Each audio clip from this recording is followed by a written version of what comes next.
So previous class లో మనం ఏం నేర్చుకున్నాము? ఫస్ట్ క్లాస్ నుంచి మనం ఏం నేర్చుకుంటున్నాం అంటే మెటల్స్ అండ్ నాన్ మెటల్స్ గురించి చదువుకుంటున్నాం, అవునా? సో ఫస్ట్ ఏం చూసాము? Physical properties of metals and non metals చూసాం. ఇప్పుడు ఏంటి? ప్రీవియస్ క్లాస్ లో chemical properties of metals and non metals ని స్టార్ట్ చేసాం, అవునా? One of the chemical property కూడా చూసుకున్నాం. ఏంటి? Reaction of metals with oxygen అని చెప్పి. ఏమవుతుంది అక్కడ? Whenever and oxygen or metal react with oxygen, then oxides are formed అని చెప్పుకున్నాం, అవునా?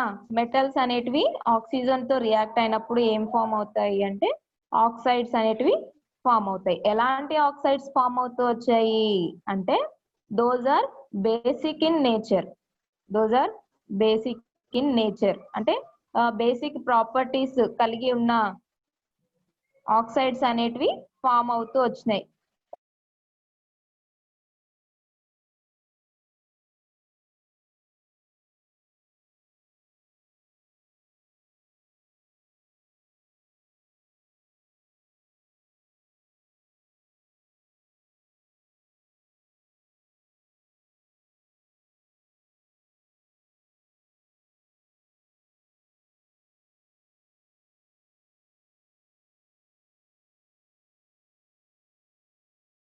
అంటే they are in basic nature, అంటే బేసిక్ ప్రాపర్టీస్ కలిగి ఉన్న మెటల్ ఆక్సైడ్స్ ని ఫామ్ చేస్తాయి అన్నమాట.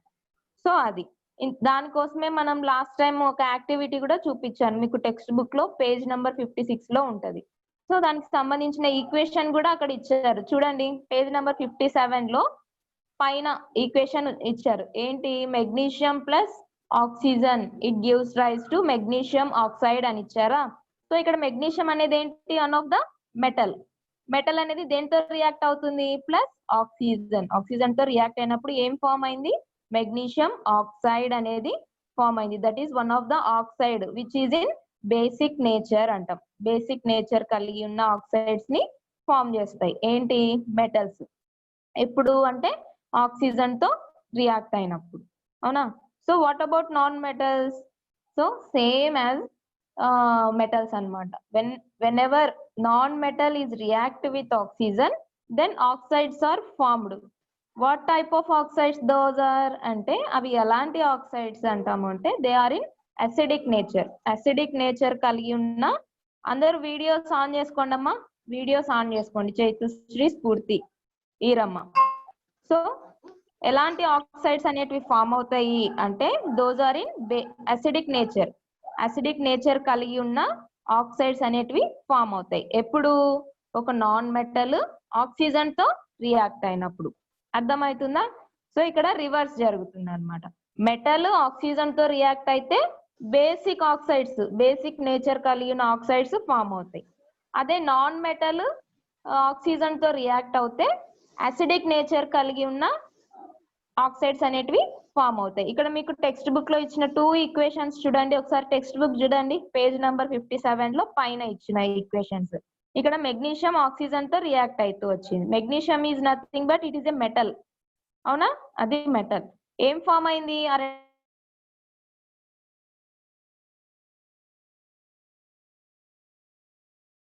ఆక్సైడ్ అనేది ఫామ్ అయింది. ఇక్కడ మెగ్నీషియం ఆక్సైడ్ అనేది ఒక ఆక్సైడ్. ఎలాంటి ఆక్సైడ్ అది అంటే బేసిక్ నేచర్ కలిగి ఉన్న ఆక్సైడ్ అంటాం. అదే విధంగా కింద చూడండి, సల్ఫర్ ప్లస్ ఆక్సిజన్ అని ఇచ్చారు. సల్ఫర్ అనేది ఏంటి? ఒక non metal. It is a non metal అన్నమాట. సో ఆ సల్ఫర్ ఏమవుతుంది? ఆ సల్ఫర్ ఆక్సిజన్ తో రియాక్ట్ అయినప్పుడు ఏమవుతుంది అంటే అక్కడ కూడా ఆక్సైడ్ అనేది ఫామ్ అవుతుంది. ఏం ఆక్సైడ్ అది? సల్ఫర్ డయాక్సైడ్ అనేది ఫామ్ అవుతుంది. ఏంటి ఆ డయాక్సైడ్ కు ఉండే నేచర్ ఏంటి అంటే అసిడిక్ నేచర్ ఉన్నటువంటి డయాక్సైడ్ అన్నమాట. అర్థమైందా? So that is the reaction of metals and non metals with oxygen తో మెటల్స్ నాన్ మెటల్స్ ఎలా రియాక్ట్ అవుతాయో అదనమాట.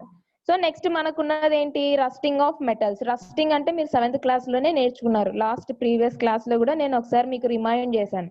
ఏంటి రస్టింగ్ అంటే తుప్పు పట్టడం అని చెప్పుకున్నాం, అవునా?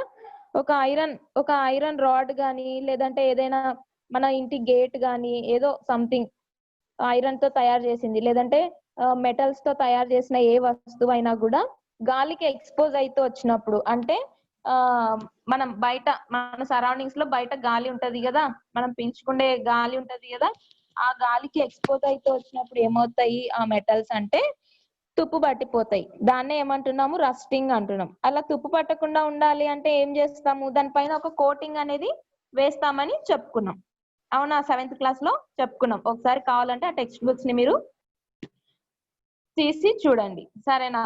ఇప్పుడు చూడండి, మన ఇంటికి ఉండే గేట్స్ కి కానీ, లేదంటే మనం ఏదైనా ఇప్పుడు మన ఇంట్లో మోటార్ ఉంటది, వాటర్ మోటార్, దానికి కూడా ఏం చేస్తాం, పెయింట్స్ అనేటివి వేస్తాం. పెయింటింగ్ వేస్తాం కదా, మన ఇంటి గేట్ కి పెయింట్ వేసేస్తాం. ఎందుకు పెయింట్ వేసుకోవాలి మనము? ఎందుకు వేసుకోవాలి? అట్లాగే ఉంచొచ్చు కదా. కొత్తగా గేట్ కొనుక్కున్నప్పుడు ఆ కొత్త గేట్ ని అలాగే మనం ఫిట్ చేసుకోవచ్చు కదా. ఎందుకు ఫిట్ చేసుకోము అంటే, అది అలాగే దానికి పెయింట్ వేయకుండా అలాగే మనం యూజ్ చేస్తా ఉన్నాం అనుకో, ఏమవుతుంది, మన సరౌండింగ్స్ లో ఉన్న కాంపోనెంట్స్ ఆఫ్ ఎయిర్, గాలిలో మనకి చాలా కాంపోనెంట్స్ ఉంటాయి అని చెప్పుకున్నాం. Like oxygen, carbon dioxide, nitrogen, ఇవన్నీ కూడా మన సరౌండింగ్స్ లో మన గాలిలో ఉంటాయి అని చెప్పుకున్నాం, అవునా? వీటన్నిటితో రియాక్ట్ అయ్యి ఏమవుతుంది ఆ మెటల్ అంటే రస్టింగ్ అయిపోతుంది, రస్ట్ పట్టిపోతుంది, తుప్పు పట్టిపోతుంది అన్నమాట. అందుకని మనం పెయింట్ వేసుకుంటాం గేట్స్ కి. ఆ పెయింట్ వేసామనుకో అదొక కోటింగ్ లాగా ఉంటది కదా, ఆ కోటింగ్ ఉంది కాబట్టి దానికి ఒక ప్రొటెక్షన్ అన్నమాట. ఆ గేట్ కి ఒక ప్రొటెక్షన్ లాగా ఆ పెయింట్ అనేది యాక్ట్ చేస్తుంది. So that the material or the metal did not rust. ఆ మెటల్ అనేది తొందరగా తుప్పు పట్టడానికి అవకాశం ఉండదు అని చెప్తాం. అర్థమైందా? That is the rusting of metals. ఎందుకు అంటే మన చుట్టూ ఉండే కాంపోనెంట్స్ ఆఫ్ ఎయిర్ ఉంటది కదా, ఆ కాంపోనెంట్స్ ఆఫ్ ఎయిర్ తో మెటల్స్ రియాక్ట్ అవ్వడం వల్ల ఆ అవి రస్ట్ అయిపోతాయి అన్నమాట. మెటల్స్ అనేటివి రస్టింగ్, తుప్పు పట్టిపోతాయి అంటున్నాం. కామన్ గా ఏంటి మనకున్న మెటల్స్ ఏంటి, స్టార్టింగ్ క్లాస్ నుంచి మనం చెప్పుకుంటున్నది iron, copper, magnesium, aluminium, nickel, ఇవన్నీ కూడా మెటల్స్ అని చెప్పుకున్నాం. ఈవెన్ మనం యూజ్ చేసే గోల్డ్ కూడా మెటల్ అనే చెప్పాను, అవునా? గుర్తుందా? స్టార్టింగ్ క్లాస్ లో మనం వేసుకునే గోల్డ్, మన కాళ్ళకు వేసుకునే పట్టీలు ఉంటాయి కదా, పట్టీలు ఉంటాయి, వెండి అంటే ఏంటి, అది కూడా మెటలే. సిల్వర్, ఇవన్నీ కూడా మెటలే. ఈవెన్ మనం ఇంట్లో యూజ్ చేసే వెజల్స్ ఉంటాయి కదా, కుకింగ్ కోసం యూజ్ చేసే పాత్రలు, అవి కూడా మెటల్సే అని చెప్పుకుంటున్నాం. ఇప్పుడు చూడండి, ఈ మెటల్స్ అన్ని కూడా గాలికి ఎక్స్పోజ్ అయినప్పుడు, అంటే గాలిలో ఉండే ఆక్సిజన్ తో రియాక్ట్ అయితే వచ్చినప్పుడు ఏమవుతాయి అంటున్నాం, రస్టింగ్ అవుతాయి అని చెప్తున్నాం, తుప్పు పట్టిపోతాయి అంటున్నాం. మరి ఇప్పుడు గోల్డ్ అనేది కూడా ఒక మెటలే కదా, మళ్ళీ ఇది తుప్పు పట్టిపోదే? ఇది తుప్పు పట్టదు కదా. మనం ఫస్ట్ ఎలా కొన్నామో అలాగే ఉంటది. ఎందుకు అలా అంటే ఇట్ హ్యాస్ స్పెషల్ ప్రాపర్టీ అన్నమాట. ఈ గోల్డ్ అండ్ ప్లాటినం అని ఇంకొకటి ఉంది మనకి, ఇంకొక మెటల్ ఉందన్నమాట, గోల్డ్ అండ్ ప్లాటినం. ఈ 2 మెటల్స్ అనేటివి మనం గాలికి ఎంత ఎక్స్పోజ్ చేస్తూ పెట్టినా కూడా రస్టింగ్ అనేటివి పట్టవు. అర్థమవుతుందా? So there are only 2 metals. ఈ 2 మెటల్స్ మాత్రమే ఎంత మనం గాలికి ఎంత ఎక్స్పోజ్ అవుతూ మనం బయటికి, ఇప్పుడు చూడండి, ఇప్పుడు నేను వేసుకున్నా అంటే నా చుట్టూ గాలి అనేది ఉంది కదా, ఆ గాలితో ఇది గోల్డ్ అనేది రియాక్ట్ అవుతూ వస్తుంది. రియాక్ట్ అవుతూ వచ్చినా కూడా ఇది తుప్పు పట్టట్లేదు. ఎందుకు అంటే it has a special characteristic అన్నమాట. అంటే మనకున్న మెటల్స్ అన్నిట్లోకెల్లా ఈ గోల్డ్ అండ్ ప్లాటినం అని మనకి, అవి కూడా జ్యువెలరీ పర్పస్ కింద యూజ్ చేస్తారు అన్నమాట. అంటే అది ఎక్కడ ఫారినర్స్ అయితే ప్లాటినం ని వేసుకుంటారు. మనం గోల్డ్ ఎట్లా వేసుకుంటామో ఫారినర్స్ ప్లాటినం ని వేసుకుంటారు జ్యువెలరీ లాగా. సో ఆ గోల్డ్ అండ్ ప్లాటినం అనేది మనం ఎయిర్ కి ఎంత ఎక్స్పోజ్ అవుతూ మనం ఎయిర్ కి పెట్టినా కూడా ఏమవ్వదు, అది రస్టింగ్ పట్టదన్నమాట. అది మీకున్న టెక్స్ట్ బుక్ లో మీకు ఇచ్చిన one of the concept. So ఇప్పుడు మెగ్నీషియం కూడా ఒక మెటల్ అని చెప్పాం ఇందాక. ఆ మెగ్నీషియం రిబన్ అనేది ఎలా ఉంటది అంటే, యాక్చువల్ గా చూడడానికి సర్ఫేస్ అనేది డల్ గా ఉంటది. డల్ గా ఉంటుంది. Whenever we cut it, దాన్ని ఎప్పుడైతే మనం కట్ చేస్తామో కట్ చేసిన ఆ పార్ట్ దగ్గర షైనింగ్ అనేది వస్తుంది అని, మా వీడియోస్ ఆన్ చేసుకోండి, షైనింగ్ అనేది వస్తుంది అని చెప్పినాం. ఎక్కడ? డెఫినేషన్ ఆఫ్ మెటల్స్ చెప్పే దగ్గరే చెప్పుకున్నాం. ఏమని చెప్పాము? మెటల్స్ ఆర్ షైనీ అని చెప్పి చెప్పుకున్నాం. షైన్ అవుతూ ఉంటాయి, దే హ్యాస్ బ్రైట్ సర్ఫేస్ అని చెప్పి చెప్పుకున్నాం. అవునా? సో ఇక్కడ మెటల్స్ ఏంటి, పైకి మనకి కనిపించినప్పుడు అవి బ్లాక్ కలర్ లో అంటే డల్ సర్ఫేస్ లాగా కనిపించిన దాన్ని కట్ చేస్తే దానికి ఏమవుతుంది, మనం కట్ చేసిన పార్ట్ దగ్గర షైనీగా మారిపోతుంది అని చెప్పి చెప్పుకున్నాం. ఆ షైనీగా మారిపోయేదానికి వన్ ఆఫ్ ద ఎగ్జాంపుల్ ఏం చెప్తామంటే మెగ్నీషియం రిబ్బన్ అని చెప్తాం. ఈవెన్ ఇప్పుడు చూడండి, మన ఇంట్లో మనం వాడే రాగి పాత్రలు ఉంటాయి కదా, రాగి చెంబు వినే ఉంటారు, రాగి చెంబు అని వినే ఉంటారు.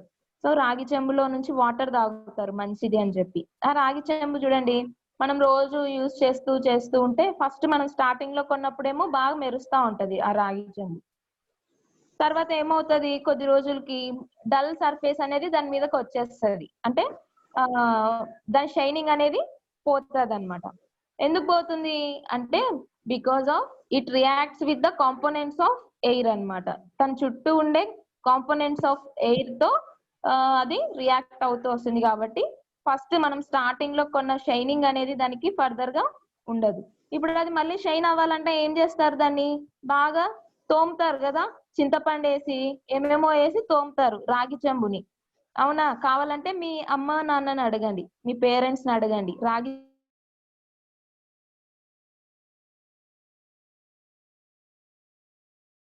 వస్తుంది అనమాట. సో అలా అంటే ఏమవుతున్నాయి, ఇక్కడ కాపర్ అనేది కూడా ఒక మెటలే కదా. సో ఏమవుతుంది అంటే కాంపోనెంట్స్ ఆఫ్ ఎయిర్ తో అది రియాక్ట్ అవ్వడం వల్ల దాని సర్ఫేస్ అనేది డల్ గా మారిపోతుంది అనమాట. సో అది ఏంటి, one of the chemical property of metals. ఇక్కడ ఏంటి ఎగ్జంప్షన్ ఉంది. ఏంటి ఎగ్జంప్షన్?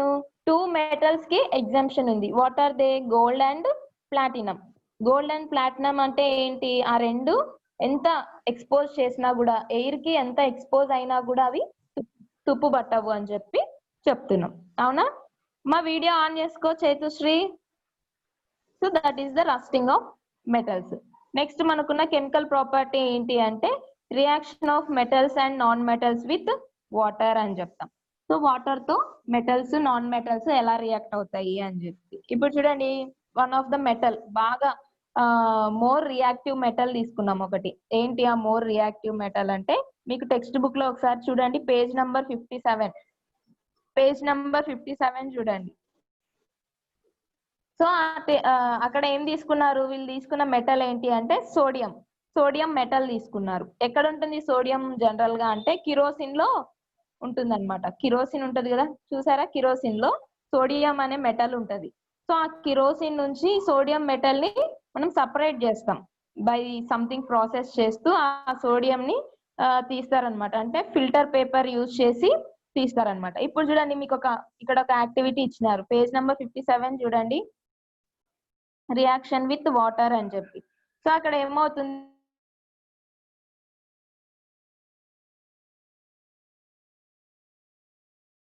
అన్నారు ఏం తీసుకుంటున్నారు, అక్కడ ఒక బీకర్ తీసుకున్నారు. ఆ బీకర్ లో ఏం తీసుకున్నారు, 500 ml ఆఫ్ వాటర్ తీసుకున్నారు. ఆ వాటర్ లో ఏం చేస్తున్నారు అంటే సోడియం అనే మెటల్ ని తీసుకొని వాటర్ లో వేసేస్తున్నారు. ఎక్కడ ఉంటుందని చెప్పాను, సోడియం కిరోసిన్ లో నిల్వ చేసి ఉంటారు దేన్ని, సోడియం అనే మెటల్ ని. సో ఆ కిరోసిన్ లో నుంచి సోడియం మెటల్ ని మనం సపరేట్ చేసి తీసుకున్నప్పుడు ఆ సపరేట్ చేసిన సోడియం మెటల్ ని ఇక్కడ తీసుకున్నాం కదా, 500 ml ఆఫ్ వాటర్ తీసుకున్నాం బీకర్ లో. ఆ బీకర్ లో వేయగానే ఏమవుతుంది అంటే ఆ సోడియం మెటల్ వాటర్ లో యాక్చువల్ గా వాటర్ కుండే ప్రాపర్టీ ఏంటి, ఏదైనా మంటలు వస్తుంటే పక్కన వాటర్ వేయగానే ఆరిపోతాయి. అవునా? That is the property of water కదా. సో ఇప్పుడు ఏమవుతుంది, ఇక్కడ కిరోసిన్ నుంచి మనం వేరు చేసిన ఈ సోడియం మెటల్ ని వాటర్ లో వేయగానే ఏమవుతుంది తెలుసా, అది మండుతుంది. ఎంత ఆశ్చర్యంగా ఉంది కదా వినడానికి. సో అలా ఎలా మండుతుంది అంటే హిస్సింగ్ సౌండ్ తో మండుతుంది అనమాట. హిస్సింగ్ అనే సౌండ్. ఇప్పుడు చూడండి, మనకి వాటర్ బాగా ఎక్కువ బాయిల్ అవుతున్నాయి అనుకో, ఎలా సౌండ్ వస్తాయి, అని సౌండ్ వస్తాయి. అవునా? సో అలా హిస్సింగ్ సౌండ్ అంటాం దాన్ని. ఈ సోడియం అనేది ఏమవుతుంది అంటే వాటర్ లో వేయగానే హిస్సింగ్ సౌండ్ తో మనకి హీట్ అనేది ప్రొడ్యూస్ చేస్తుంది అనమాట. దానికి సంబంధించి ఒక వీడియో ఉంది, చూపిస్తా చూడండి.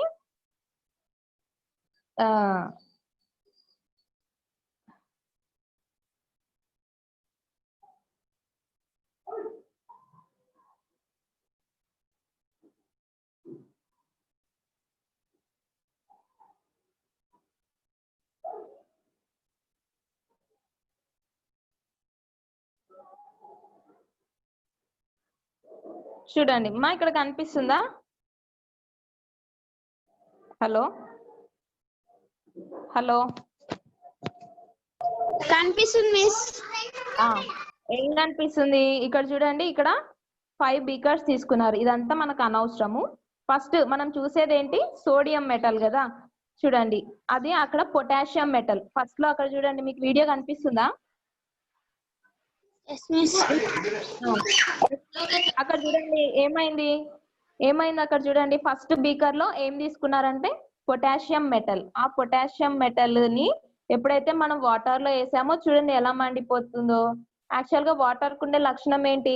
ఏదైనా మంటలు వస్తే ఆర్పేయాలి, అవునా?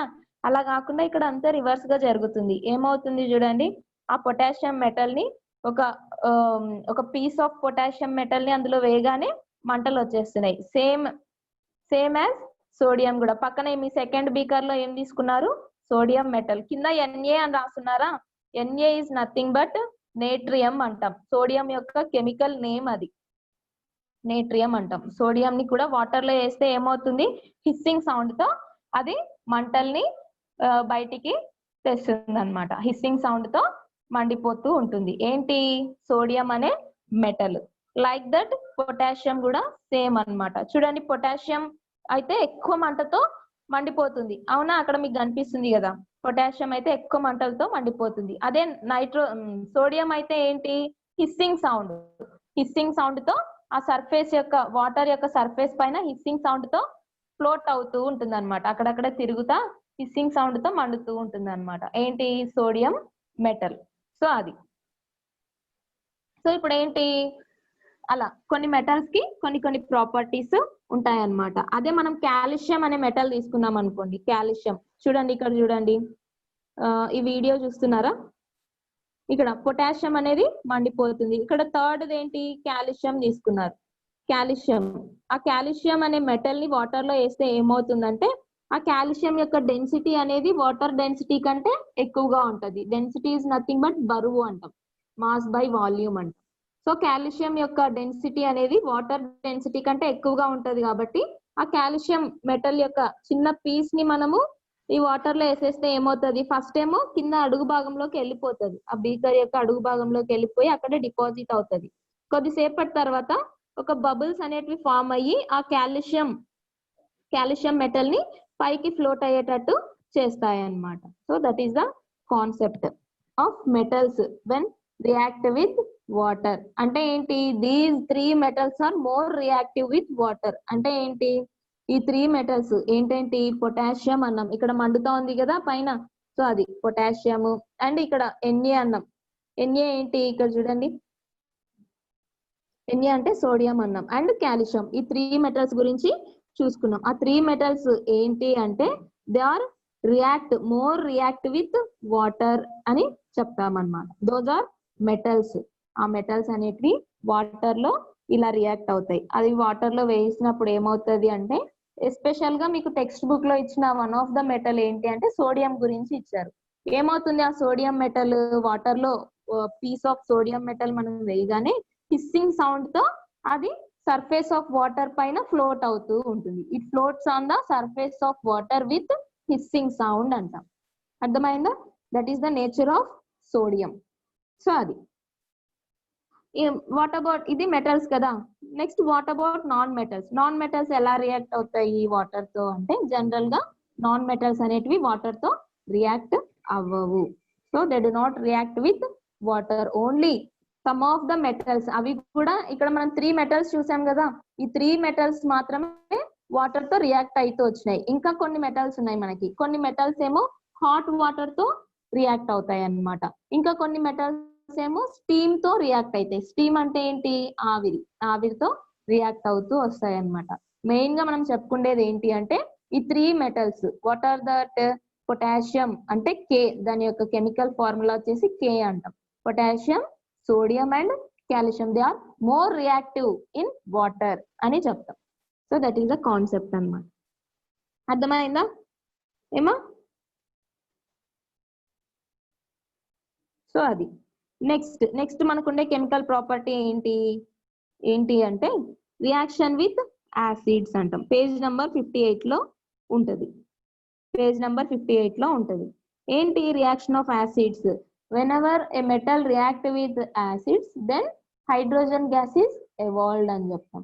ఏమవుతుంది అంటే ఇది మీకు 10th క్లాస్ లో కూడా వస్తుంది. సేమ్ రియాక్షన్ అనేది 10th క్లాస్ లో యాసిడ్స్ బేసెస్ అని చాప్టర్ ఉంది ఒకటి, అక్కడ కూడా ఇంకా డీటెయిల్ గా నేర్చుకుంటారు. ఇక్కడ మనకి జస్ట్ మీకు ఒక కాన్సెప్ట్ అలా ఇచ్చారు, నేను ఎక్స్ప్లెయిన్ చేస్తున్నా చూడండి. ఏమవుతుంది రియాక్షన్ విత్ యాసిడ్స్? మెటల్స్ అనేటివి యాసిడ్స్ తో రియాక్ట్ అవుతే ఏమవుతుంది అంటే హైడ్రోజన్ గ్యాస్ అనేది ఎవాల్వ్ అవుతుంది అనమాట. ఇక్కడ చూడండి మనకి కింద కొన్ని శాంపుల్స్ ఇచ్చారు కదా. ఏమిచ్చారు? Iron, zinc, copper, sulphur, aluminium, carbon, magnesium and iodine. Those are given samples. ఇప్పుడు ఏమవుతాయి మనకి ఇక్కడ 2 యాసిడ్స్ ఇచ్చారు. ఏంటి? హైడ్రోక్లోరిక్ యాసిడ్, సల్ఫ్యూరిక్ యాసిడ్ అనేది ఇచ్చారనమాట. ఇప్పుడు చూడండి ఏం చేస్తాం, దీనికి సంబంధించి ఒక యాక్టివిటీ ఏంటి అంటే మనము ఈ కొన్ని టెస్ట్ ట్యూబ్స్ తీసుకుంటాం. మనకి ఇక్కడ ఎన్ని శాంపుల్స్ ఇచ్చారో అన్ని శాంపుల్స్ 1 2 3 4 5 6 7 8 శాంపుల్స్ ఇచ్చారు కదా. సో మనం 8 టెస్ట్ ట్యూబ్స్ తీసుకుంటాం. ఆ 8 టెస్ట్ ట్యూబ్స్ లో 5 ml of dilute hydrochloric acid ని వేస్తాం అన్నమాట. డైల్యూట్ హైడ్రోక్లోరిక్ యాసిడ్ ని వేస్తాం. వేసిన తర్వాత ఇప్పుడు చూడండి ఐరన్ తీసుకున్న టెస్ట్ ట్యూబ్ లో ఇప్పుడు చూడండి ఫస్ట్ టెస్ట్ ట్యూబ్ లో ఏం చేస్తామంటే ఐరన్ వేస్తాం. ఐరన్ పీస్ వేస్తాం. ఆల్రెడీ ఏముంది టెస్ట్ ట్యూబ్ లో? డైల్యూట్ హైడ్రోక్లోరిక్ యాసిడ్ ఉంది కదా. ఆ డైల్యూట్ హైడ్రోక్లోరిక్ యాసిడ్ కలిగి ఉన్న టెస్ట్ ట్యూబ్ లో స్మాల్ పీస్ ఆఫ్ ఐరన్ ని మనం యాడ్ చేస్తాం. యాడ్ చేసినప్పుడు మనం అబ్జర్వ్ చేయాలి. ఏం అబ్జర్వ్ చేస్తామంటే అక్కడ మనం ఏదైనా అక్కడ వేసినప్పుడు ఐరన్ వేసినప్పుడు అక్కడ యాసిడ్ కదా కింద ఉన్నది. యాసిడ్ ఎంతో పవర్ఫుల్ గా ఉంటాయి and they are very harmful to us అని కూడా చెప్పుకుంటాం. యాసిడ్స్ అనేది జస్ట్ మనం బాత్రూమ్ క్లీనింగ్ కి వాడే యాసిడ్ అయినా కూడా ఎంతో పవర్ఫుల్ గా ఉంటది. అది జస్ట్ మనకి చేయి పైన పడగానే ఒక బర్నింగ్ సెన్సేషన్ అనేది వస్తుంది, అవునా? So acids are very powerful. It may damage our skin also అని చెప్తాం, అవునా? ఇప్పుడు చూడండి హైడ్రోక్లోరిక్ యాసిడ్ ఉన్న ఒక టెస్ట్ ట్యూబ్ లోకి ఒక మెటల్ ని వేసాం. ఫర్ ఎగ్జాంపుల్ ఐరన్ అనే మెటల్ ని వేసాం అనుకోండి. అక్కడ ఏమవుతుంది? స్మాల్ బబుల్స్ అనేటివి ఫామ్ అవుతాయి. ఎందుకు? యాసిడ్ అనేది సో పవర్ఫుల్ అని చెప్తున్నాం కదా. ఈ మెటల్ తో అది రియాక్ట్ అవ్వగానే ఏమవుతుంది? బబుల్స్ లాగా ఫామ్ అయ్యి ఒక గ్యాస్ అనేది ఎవాల్వ్ అవుతుంది అందులో నుంచి. అంటే ఒక పొగ మాదిరి టెస్ట్ ట్యూబ్ లో నుంచి బయటికి వచ్చేస్తా ఉంటది అనమాట. ఆ ఎవాల్వ్ అవుతున్న ఆ గ్యాస్ ఏంటి అంటే ఇట్ ఈస్ హైడ్రోజన్ గ్యాస్. అక్కడ ఎవాల్వ్ అవుతున్న గ్యాస్ హైడ్రోజన్ గ్యాస్ అని మనం ఎలా కన్ఫర్మ్ చేస్తాము అంటే మనం ఒక మ్యాచ్ స్టిక్ తీసుకుంటాం. అంటే అగ్గిపుల్ల, వెలుగుతున్న అగ్గిపుల్లని తీసుకొచ్చి అక్కడ అక్కడ పొగలు అనేటివి ఆ టెస్ట్ ట్యూబ్ లో నుంచి బయటికి ఎవాల్వ్ అవుతూ ఉంటాయి అని చెప్పుకున్నాం కదా. సో ఆ టెస్ట్ ట్యూబ్ మొదట్లో ఆ starting point of the test tube దగ్గర మనం ఈ వెలుగుతున్న మ్యాచ్ స్టిక్ ని పెడితే ఏమవుతుంది అంటే ఆ మంట అనేది పాప్ సౌండ్ తో అంటే టప్ అనే శబ్దంతో ఆరిపోతుంది అనమాట. ఏంటి? మ్యాచ్ స్టిక్, వెలుగుతున్న మ్యాచ్ స్టిక్ అక్కడ ప్రొడ్యూస్ అయ్యే ఆ గ్యాస్ దగ్గర పెట్టంగానే మండుతున్న మ్యాచ్ స్టిక్ అనేది టప్ అనే సౌండ్ తో ఆరిపోతుంది. ఫైర్ అనేది ఆరిపోతుంది అనమాట. ఆ టప్ అని ఒక సౌండ్ వచ్చి మంట ఆరిపోయేది దేన్ని సూచిస్తుంది? అది ఏం ఇండికేట్ చేస్తుంది అంటే the gas that produced in that test tube is hydrogen gas అని చెప్తాం అన్నమాట. సో ఎందుకు ఆ హైడ్రోజన్ గ్యాస్ అనేది అక్కడ ఎవాల్వ్ అవుతూ వచ్చింది? ఏవేవి రియాక్ట్ అవ్వడం వల్ల గ్యాస్ అనేది ఎవాల్వ్ అవుతూ వచ్చింది అంటే ఒక యాసిడ్ తో ఒక మెటల్ రియాక్ట్ అయితే వచ్చింది అక్కడ. ఏంటి మనం తీసుకున్న యాసిడ్? Dilute hydrochloric acid. ఆ యాసిడ్ తో ఏం వేసాము? ఏ మెటల్ వేసాము? ఐరన్ మెటల్ వేసాం. సో ఆ రెండు, ఒక మెటల్ ఒక యాసిడ్ రియాక్ట్ అయినప్పుడు ఏం గ్యాస్ ఎవాల్వ్ అవుతూ వచ్చిందంటే హైడ్రోజన్ గ్యాస్ అనేది ఎవాల్వ్ అవుతూ వచ్చింది. దాన్నే పాప్ సౌండ్ అంటాం. ఎలా టప్ అనే శబ్దం అన్నాను కదా, దాన్నే మనం పాప్ సౌండ్ తో మనకి ఆ మంటలు అనేటివి ఆరిపోతాయి అన్నమాట. ఆ మ్యాచ్ స్టిక్, వెలుగుతున్న మ్యాచ్ స్టిక్ కి మంట అనేది పాప్ సౌండ్ తో ఆరిపోతుంది. It indicates that the hydrogen gas evolved from that test tube అని చెప్తాం. ఇందాక రియాక్షన్ ఆఫ్ వాటర్ లో ఏం నేర్చుకున్నాం? హిస్సింగ్ సౌండ్ అని నేర్చుకున్నాం. ఎక్కడ అది? సోడియం వాటర్ తో రియాక్ట్ అయినప్పుడు హిస్సింగ్ సౌండ్ వస్తూ ఆ సర్ఫేస్ ఆఫ్ ద వాటర్ పైన సోడియం అనేది ఫ్లోట్ అవుతూ ఉంటది అని చెప్పుకున్నాం. That is called hissing sound. ఇక్కడ ఏంటి? ఇన్ దిస్ కేస్ అంటే రియాక్షన్ విత్ యాసిడ్స్, ఈ కేస్ లో ఏమవుతుంది అంటే హైడ్రోజన్ గ్యాస్ అనేది ఎవాల్వ్ అవుతుంది. అక్కడ హైడ్రోజన్ గ్యాసే ఎవాల్వ్ అయింది అని మనం ఎట్లా కన్ఫర్మ్ చేస్తాము అంటే, ఒక వెలుగుతున్న క్యాండిల్ గానీ లేదంటే మ్యాచ్ స్టిక్ ని గానీ అక్కడ టెస్ట్ ట్యూబ్ లో నుంచి ఎవాల్వ్ అయ్యే గ్యాస్ కి దగ్గరగా పెడితే ఏమవుతుంది?